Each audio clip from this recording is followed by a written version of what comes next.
Hey guys, today's video is about why Rockstar hates modded cars. So I've been in this community for about good 5 to 6 years in the modded car space. If you go back to my most popular videos about modded cars, so here's the thing: Rockstar's biggest fear is modded cars. Now, Rockstar doesn't hate modded cars because they're unfair. They hate them because they can't monetize these modded cars, which they're obviously trying to, and they tried to, but they can't. Now, here's the thing: in 2022, I was giving away free mod cars to hundreds of players. Right? I used to do live streams. If you go onto my live stream section, I did lots of live streams almost every day, like 5 times a week, and I would give away lots of modded cars. But Rockstar banned banned me for it. My account and my YouTube channel restricted it. I couldn't upload, and for a good 5 to 6 months, for that's why I do YouTube casually now, because I didn't want to invest so much of my time into YouTube, and for someone else completely out of my control, Rockstar Games, banned me for it. Right. So this is about why Rockstar destroyed an entire community to protect the shark card revenue.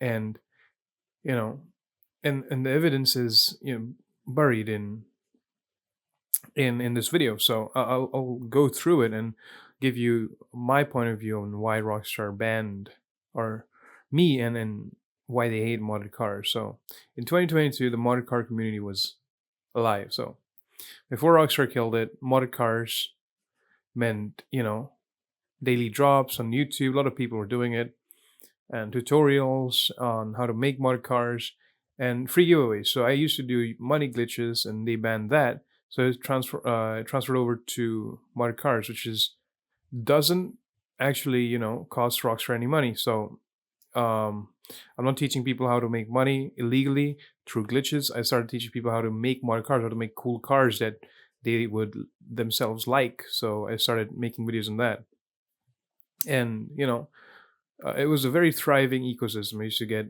lots of people tune into my streams. It was a great community. I had a great big Discord server, about 5,000 people on it. And it was really really active, and especially with Save Wizard and the DMO drops, which were really useful to make mod cars. And stream a lot of streamers were actually creating these really cool cars and dropping them for free. So and people also did that for money and stuff. But it was really hard to get into my lobby, especially because it was full always. But I used to drop them individually off stream too for people. Um, but that's what Rockstar didn't like. And there was a lot of YouTube tutorials, daily giveaways, and a lot of people actually built their whole YouTube channel up around giving away modded cars. And this matters because players, a lot of you guys got cool cars without grinding or buying shark cars. I mean, yeah, you were getting the cars for free. We were dropping it for free. And here's the thing: there's no harm, just fun community, creativity, and and a sense of community that we were building, which was not aligned with Rockstar's whole ordeal. Because we are having fun in a game without spending shark cards, and without actually spending any real money on the game, or grinding, or having a sad time playing the game. That kind of what I think pissed Rockstar off. And you know there was this $0 Elegy, the normal energy, which you can buy for free, which was basically ended up being the smoking gun, because you could do these gift cards to friends glitch, especially when you make these modded cards. You can do that and give it to your friend, and that's how I would drop a card to 7, 8, 10 people, like, at a time. I could drop those modded cards to a lot of people easily in one go. But I started seeing a shift, right? I think 2023, late 2022, I started seeing this shift from Rockstar Games, where they started to patch this, free car. So you aren't essentially getting any value. You're just getting a modded car. So imagine this: you have an Elegy which costs $0 in the back of your mobile operation center. I drop you the my car, and what the glitch basically does is turns that Elegy which you have into my car, and I keep my car too. But here's the catch, right? If you go on and try to sell the car that I gave you, you can't sell it. It's going to be the value is going to be $0. So essentially, Rockstar is not losing any money, um, and people are not making money from the whole glitch. It's essentially you're getting a car that you cannot buy, right? So you can get a $8 million. I don't know how much the oppressor is, but $8 million oppressor for free, but without actually spending any shark cards. And that's, I think, the whole point of why Rockstar started banning everyone, right? And they started banning glitches in 2 days, which was a record speed even for them. It was fastest ever response. Money glitches like took months, like probably a month or two to ban, and they would still have like workarounds to them, and they wouldn't Rockstar wouldn't ban them, but they would ban these glitches, right? So why do people do money glitches? To get cool cars, to buy apartments. Here's the thing: you can get cool cars which uh you cannot actually get without doing a glitch, um or through Save Wizard, without and it doesn't come from Rockstar themselves either. That's what again pisses them off. And this was sort of their confession. They want to ban any sort of solo uh modded car glitch. And this was a glitch, in the patch speeds were like, a money glitch would be a DNS money glitch, if you remember. The unlimited money, unlimited selling glitch was took about 3-4 months to ban. They didn't ban that at all. But the $0, Elegy glitch, it took 2 days, 2 days to ban it.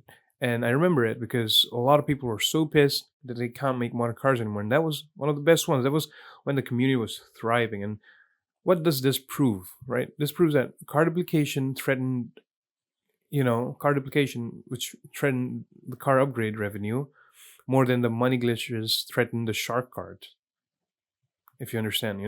So car duplication, as in I duplicate my car and give it to you, that threatened the revenue for Rockstar, that they get from, car upgrades.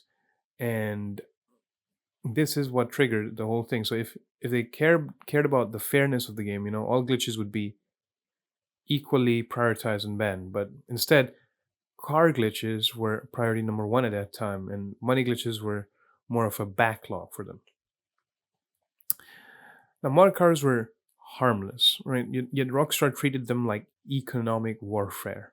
Now, Save Wizard was used to like make money modded cars and never gave free money at all. We could not make free money out of it. I remember because a lot of people need to make money first doing KO Pericos, heists, and stuff if they wanted a modded car. So you're essentially playing the game or paying Rockstar for shark cards to get a car that you cannot even sell. Just free cars. Rockstar saw them as existential threat to their shark cards.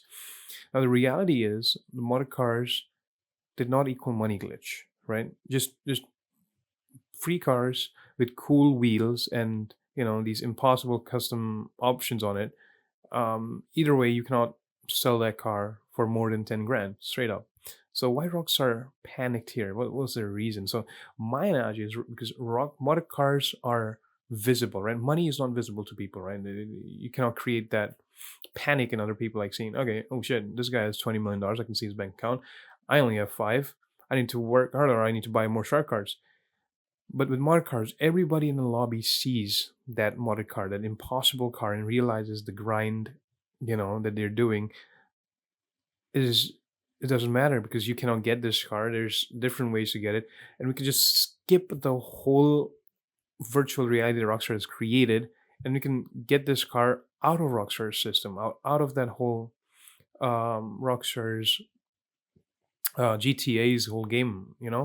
You can make this car without actually giving money to Rockstar Games. That's what you realize. The real threat was not the money; it was the psychological proof that progression in the game, or modded cars does not require shark cards. You can have something cool without actually spending money on a shark card, essentially, right?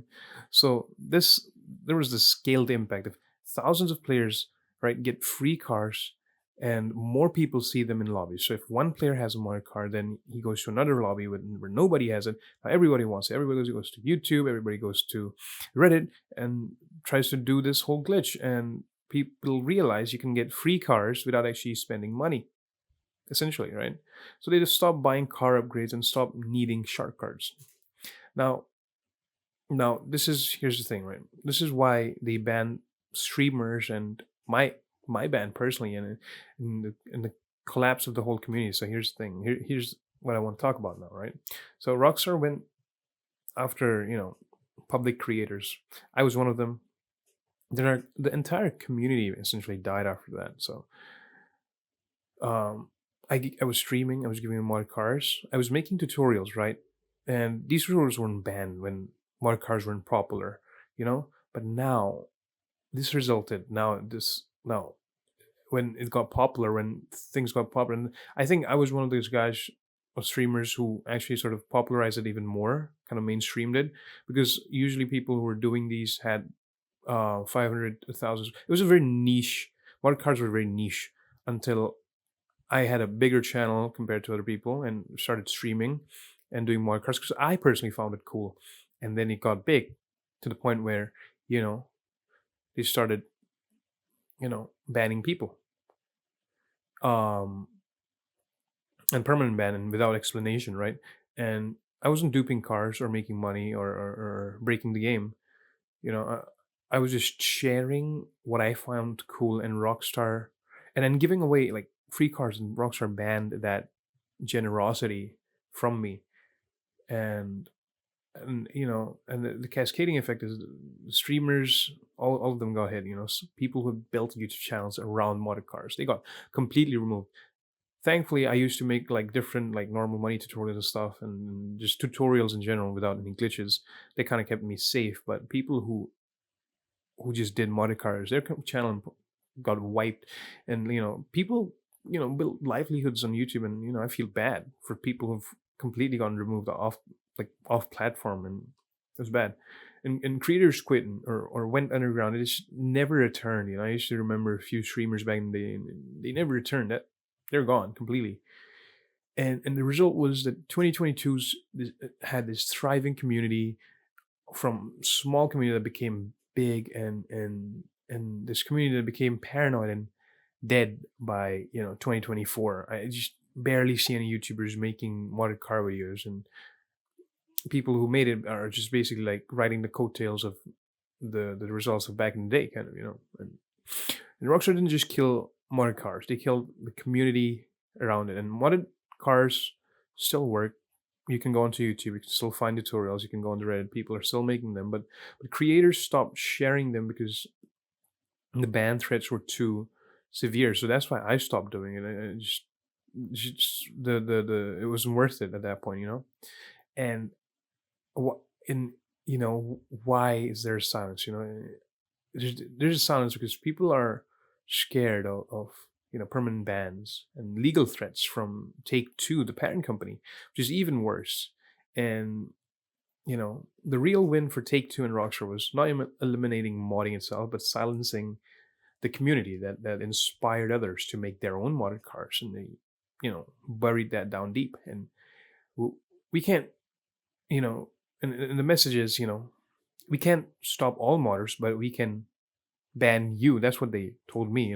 That's what the message I got. We can destroy your channel and nuke your whole audience. So don't test us. We'll straight, there's no negotiations. We'll ban you straight up, which is the thing I got. And it wasn't ideal in that scenario, right? And why this matters, and why it's hold on. Right. So why does this matter? So I got banned for giving people mod cars a joy that they found outside of the grind, outside of all the, doom and gloom of GTA Online. Something that people enjoy and build a community around, and then, look at other people's cool cars and race in it, and built a car community within GTA. It's a sub community of car culture, which was the modded car culture, where we looked at each other's cars and see how like customized or how good the cars were and stuff like that. That was enjoyable, and that's not fairness. That they were that's very controlling of Rockstar. It's all about corporate control, Rockstar and Take Two choosing profits over clear creativity, and the loss was 2022's modded car community that was thriving, creative, and alive. And now it's more of a ghost town. Not even ghost town. There's people who still do it, but Rockstar killed it to protect shark card revenue. Now, my question to you guys is, do you own GTA 5 or rent it under Rockstar's rules?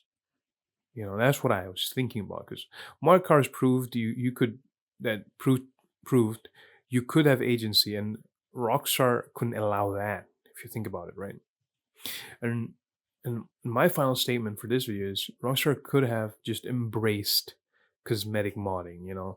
Just a little bit. You just have it. Have it in the game. Instead, they destroyed a whole community, which I'm still kind of sad about. And I'm still mad about it, because why would they do that? It didn't cost them any money. It was a, ch- a sort of little sacrifice on car upgrade prices and stuff, just so they could, you know, just so like people could have fun and build a community around, and you can have more people playing the game just because they like modded cars. And if you remember, 2022's modded car era drop, all that stuff. If you've been there, let me know your story, man. Let's see, and let's get a discussion going in the comment section and see what they actually tried to erase from memory. But that's it from me, man. I hope you guys enjoyed it. I'll see you in the next one, man. Peace and love.